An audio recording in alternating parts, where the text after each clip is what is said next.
Mahalaga ang matibay na pundasyon sa pagbuo ng isang tahanan. Kaya naman importante ang paggamit ng dekalidad na materyales. Alamin natin kung paano naging matagumpay ang isang construction supplies business at bakit ba sila pinagkakatiwalaan ng maraming Pilipino. Dito lang sa Negosyo Tayo.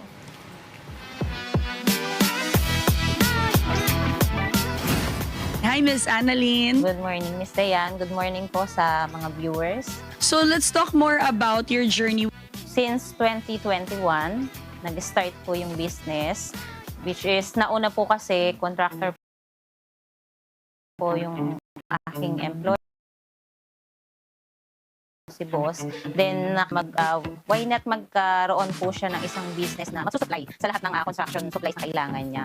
So for the benefit of our viewers, ano yung exactly ino-offer natin? Sa amin po, mga supplies po ng construction.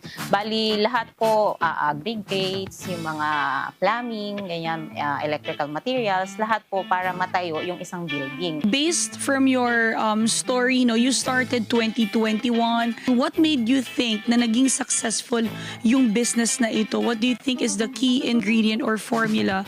Ano lang po, mga colleagues, friends, then ano din namin sa mga social media. Pwede na rin. I guess it's also more about you are advocating good quality services. Kasi parang based from what you've said, you are really relying on word of mouth.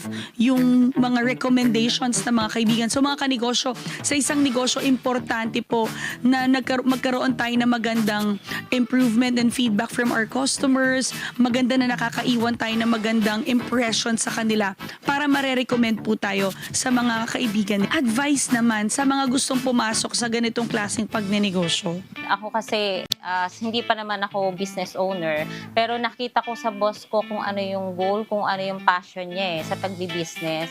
So, pwedeng nabanggit niya rin sa akin, pwedeng naging mentor niya rin. Kumbaga, mentor ko siya na ikaw pagka dumating ang time na gusto mo mag-business, so alam mo dapat kung ano yung gusto mo sa buhay, kung ano yung goal mo. So, ang mag-i-advise ko lang po sa mga gustong mag-negosyo, kahit small business, no? So, tayo po ay alam natin kung ano po yung magiging resulta. So, pwedeng tayo po ay mag-fail, pwede tayo ay mag-succeed, tayo po ay wag tumigil. Pwede po tayo mag-start sa maliit hanggang sa tayo po ay, yun nga, lumago yung negosyo natin. Then, maging ano lang po tayo, maging focus po tayo sa kung ano yung gusto natin para sa ating plano, dun sa goal natin para sa ating pinapangarap na business. Before we end, bakit importante magnegosyo ang bawat mamamayang Pilipino?